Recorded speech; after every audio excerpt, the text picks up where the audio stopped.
अब आप पढ़ाई कर सकते हैं हमारे एप्लीकेशन के माध्यम से बिल्कुल फ्री में। तो आज ही उसे डाउनलोड करें, जिसमें आपको क्लास 6 से 10वीं तक के चैप्टर वाइज वीडियो मिलेंगे तथा साथ ही पीडीएफ नोट्स मिलेंगे। तो आज ही उसे डाउनलोड करें, लिंक दे रखी है उसकी डिस्क्रिप्शन में।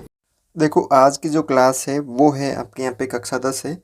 प्रश्नावली है 15.3 वृत्त की परिधि एवं क्षेत्रफल। क्या दे रखा है यहाँ पे कि 14 सेंटीमीटर भुजा के वर्ग में बने अंतःवृत्त की परिधि ज्ञात कीजिए। एक 14 सेंटीमीटर का एक वर्ग है, उसके अंदर बना एक वृत्त है, उसकी परिधि आपको निकालनी है। तो किस तरह का चित्र है, तो देखो यहाँ पे। तो इस तरह का जो दे रखा है वो है कि एक वर्ग के अंदर एक वृत्त है, तो इसकी जो भुजा है वो कितनी है, 14 सेंटीमीटर। आपको क्या दे रखा है वो लिख लेना है। तो वो दे रखा है वर्ग की भुजा कितनी, 14 सेंटीमीटर। तो अब यहाँ से यहाँ तक देखो, ये पूरी 14 है, तो यहाँ तक कितनी हो गई है, 7 हो गई ना, क्योंकि ये पूरी 14 यहाँ से लेकर यहाँ तक 14 है, तो यहाँ तक ये 7 हो गई। यानी ये 7 क्या बन गई, वृत्त की त्रिज्या बन गई। क्या बन गई, वृत्त की त्रिज्या बन गई। कितनी बन गई, r बराबर 7 सेंटीमीटर, ये त्रिज्या बन गई। अब आपको क्या करना है, इस वृत्त की परिधि निकालनी है। तो वृत्त की परिधि क्या सूत्र होता है, 2 पाई r। 2 की जगह 2, पाई की जगह 22/7 इंटू r की जगह कितना लिखेंगे, त्रिज्या 7। तो 7 से 7 कट गया, तो 2 को 22 से गुणा किया तो 44 सेंटीमीटर। तो जो वृत्त की परिधि है वो कितनी आ गई आपके यहाँ पे, 44 सेंटीमीटर। क्वेश्चन नंबर 2 है कि किसी वृत्त की परिधि व त्रिज्या का अंतर 74 है, तो उस वृत्त का क्षेत्रफल ज्ञात कीजिए। क्या दे रखा है कि वृत्त की जो परिधि होती है, क्या सूत्र होता है, 2 पाई r, और वृत्त की त्रिज्या ये कितनी होती है, r। ठीक है। तो प्रश्नानुसार प्रश्न क्या कह रहा है कि इन दोनों का अंतर यानी 2 पाई r माइनस r, इन दोनों का अंतर कितना है, 74 है। ठीक है। इन दोनों में से मैंने r कॉमन ले लिया, पीछे 2 पाई माइनस r बचा, r बाहर आ गया तो यहाँ पे 1 बचा, बराबर 74। करो इसको सरल, r की जगह r, 2 की जगह 2, पाई की जगह 22/7 माइनस 1 बराबर 74। देखो r 22 दूना 44/7 माइनस 1, इसका हर 1 मान लिया, बराबर 74। r दोनों का एलसीएम आ गया 7, 44 माइनस 7, 7 का भाग 7 में एक बार, 144 से गुणा किया तो 44, माइनस का माइनस, 1 का भाग 7 में 7 बार, 7 को 1 से गुणा किया तो 7 बराबर 74। करो इसको सरल आप आगे। देखो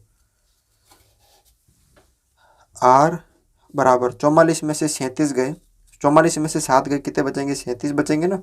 44 में से 7 गए तो 37/7 बराबर 74। अब ये देखो यहाँ पे क्या दे रखा आपको कि r इंटू 37/7 बराबर 74।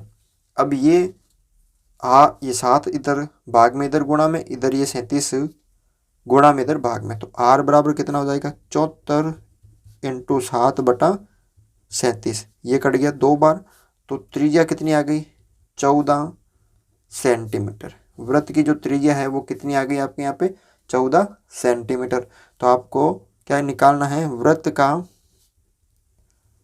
क्षेत्रफल निकालना, यानी पाई r स्क्वायर निकालना। तो पाई की जगह 22/7 और r स्क्वायर यानी त्रिज्या 2 बार है, तो 14 इंटू 14, 7 से कट गई ये 2 बार, तो 22 दूना 44 इंटू 14, तो कितना आ जाएगा, 616 सेंटीमीटर स्क्वायर। तो वृत्त का क्षेत्रफल कितना आ जाएगा, 616 सेंटीमीटर स्क्वायर या वर्ग सेंटीमीटर। ठीक है। क्वेश्चन नंबर देखो 3 है कि दी गई आकृति में एक वृत्त का केंद्र O है, ए ओ बी 90 डिग्री दे रखा है और ओ ए है त्रिज्या जो 3 सेंटीमीटर दे रखी है। तो छायांकित भाग यानी इस वृत्तखंड का निकालना है, जो लघु वृत्तखंड है उसका आपको क्षेत्रफल निकालना है। तो यहाँ पे कैसे करेंगे, देखो क्या दे रखा है कि त्रिज्या दे रखी है, वो कितनी दे रखी है, r बराबर 3 सेंटीमीटर और थीटा का मान कितना दे रखा है, 90 डिग्री। तो पहले हमें इस छायांकित भाग यानी लघु वृत्तखंड है, तो छायांकित भाग का क्षेत्रफल कैसे करेंगे, इसका एक सूत्र होता है, इसे हम लघु वृत्तखंड बोलते हैं। इसका सूत्र होता है कि पाई आर स्क्वायर थीटा बटा 360, यानी ये पूरा त्रिज्य खंड है, उसमें से हम इस त्रिभुज का माइनस निकाल लेंगे। तो त्रिभुज का क्षेत्रफल 1/2 आर स्क्वायर साइन थीटा, ये सूत्र होता है इस लघु वृत्तखंड का क्षेत्रफल निकालने का। तो देखो अब आपको यहाँ पे क्या करना है कि पाई की जगह 22/7 नीचे आ जाएंगे, त्रिज्या कितनी आर स्क्वायर यानी 3 × 3 और थीटा कितना है 90/300 नीचे आ जाएंगे 60। पाई की जगह 22/7, आर 3 × 3 थीटा 90 है बटा 360 माइनस 1/2 आर है 3 × 3 और साइन 90। देखो ये 90 से ये कट गया 360 4 बार। ठीक है। उसके बाद देखो आप यहाँ पे ये कट गया यहाँ पे 11 बार। तो 11 × 3 को 3 से क्या तो 9 और 2 को 7 से क्या तो 14 माइनस 1/2 × 3 को 3 से क्या तो 9 और साइन जो 90 होता है उसका मान 1 होता है। ठीक है। तो 11 को 9 से क्या तो 99/14 माइनस 9/2। ठीक है। दोनों का एलसीएम आ गया यहाँ पे 14, फिर 99 माइनस 2 का भाग 14 में 7 बार, 7 को 9 से गुणा किया तो जो 7 है उसको 9 से गुणा किया तो 63। अब कर दो इसको सरल, 9 में से 3 गए तो 6 और 9 में से 6 गए तो 3, यानी 36/14। ठीक है। अब यहाँ पे देखो कितना आगे, 14 का भाग 36 में दिया 2 बार, फिर कितने बचे यहाँ पे 8, ये हो गए। उसके बाद यानी 2.57 क्या हो जाएगा यहाँ पे सेंटीमीटर स्क्वायर इस लघु वृत्तखंड का क्षेत्रफल। एक तरीका और है, दूसरा तरीका मैं भी आपको बता देता हूँ। दूसरा तरीका क्या है कि पहले मैं इस त्रिज्य खंड का निकालूंगा। किसका निकालूंगा, त्रिज्य खंड ओ ए आर बी का निकालूंगा। तो त्रिज्य खंड का क्षेत्रफल अलग अलग निकालता हूँ। तो पाई आर स्क्वायर थीटा बटा 360, ये सूत्र होता है। पाई की जगह 22/7 लिख दिया, इंटू आर कितना है 3 × 3 इंटू थीटा है 90 बटा नीचे 360। 90 से ये कट गया 4 बार, 4 से इसको काट दिया 2 बार और ये 2 बार, 2 दूनी 4 और ये 22 बार। तो यहाँ पे कितना हो गया, देखो ये 11 बार कट गया। ठीक है। 22 को काट दिया 2 से 11 बार, 11 को 3 से क्या तो 33, 33 को 3 से क्या तो 99 और 7 को 2 से क्या तो 14।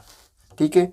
अब 99 में 14 का आप क्या लगा दो भाग, तो 7.07 सेंटीमीटर स्क्वायर या क्या आ जाएगा इस पूरे त्रिज्य खंड का क्षेत्रफल। अब आपको क्या निकालना है, त्रिभुज का क्षेत्रफल। अब यहाँ पे ये जो त्रिभुज बन रहा है यानी हमें इस वृत्तखंड का निकालना है, तो पूरे त्रिज्य खंड का निकाल लिया, फिर इस त्रिभुज का निकालना है। तो ये त्रिभुज कैसा है, समकोण है। तो समकोण का क्षेत्रफल क्या होता है 1/2 इंटू आधार इंटू ऊंचाई। देखो आधार ये मान लेते हैं तो ये भी ऊंचाई हो गई, तो ये भी 3 होगी ना, क्योंकि त्रिज्या बराबर होती है।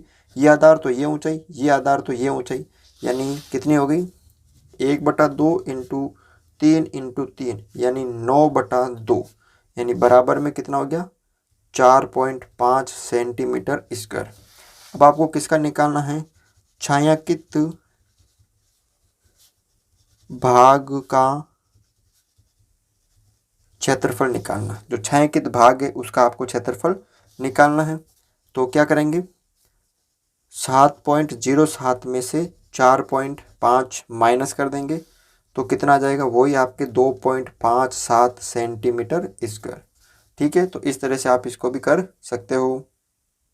क्वेश्चन नंबर 4 देखो क्या दे रखा है। यदि एक वृत्त का परिमाप वर्ग के परिमाप के बराबर है, यानी वृत्त की परिधि बोल सकते हो, जो वृत्त की परिधि है, वृत्त की परिधि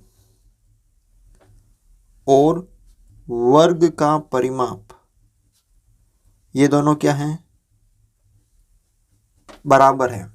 वृत्त की परिधि और वर्ग का जो परिमाप है वो बराबर है, यानी वृत्त की परिधि क्या होती है, 2πr बराबर वर्ग का जो परिमाप क्या होता है, 4 इंटू भुजा यानी 4a, ये दोनों बराबर है।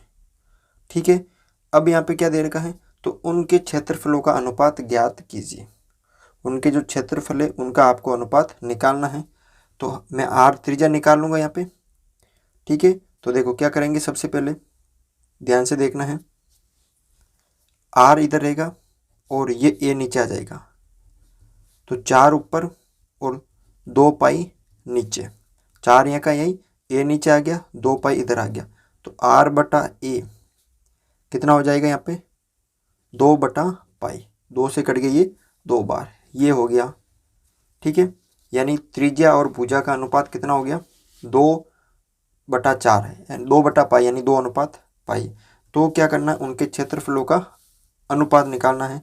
तो वृत्त का क्षेत्रफल बटा वर्ग का क्षेत्रफल, तो वृत्त का क्या होता है, πr² बटा वर्ग का के जो वर्ग है उसका क्या होता है, भुजा स्क्वायर। तो अब यहाँ पे देखो, पाई की जगह पाई और इसको मैंने अलग कर दिया, r² बटा a², तो पाई की जगह पाई इंटू r/a, उनका स्क्वायर कर सकता हूँ ना मैं ऐसे, r/a इसलिए हमने यहाँ पे निकाला था। तो पाई इंटू r/a कितना है, 2/π और उसका स्क्वायर, तो पाई इंटू 2 का स्क्वायर हो गया 4 और पाई का हो गया पाई इंटू पाई, यानी 2 बार है, तो ये पाई से पाई कट गया। क्या हुआ यहाँ पे, पाई से पाई कट गया। अब यहाँ पे क्या बचा, 4/π, कितना बचा, 4/π। इसको हम सरल कर सकते हैं, कैसे, यानी 4 में किसका भाग लगा रहा हूँ मैं, पाई का मतलब 22/7 का भाग लगा रहा हूँ ना, 4 और ये इसका मतलब भाग और इसमें पाई यानी 22/7 का भाग लगा रहा हूँ, इसका हर एक मान लिया, तो 4/1 इंटू 7/22, 2 से काट दे इसको 2 बार, ये 11 बार, तो ऊपर हो गए 14/11, यानी कितना अनुपात हो गया यहाँ पे, 14/11। तो ये आपका क्या होगा, इसका आंसर होगा 14/11। तो आज की इस क्लास में बस इतना ही था। अगर आपको ये वीडियो अच्छा लगा तो इस वीडियो को लाइक ज़रूर करें, चैनल पर नए हो तो चैनल को सब्सक्राइब ज़रूर करें।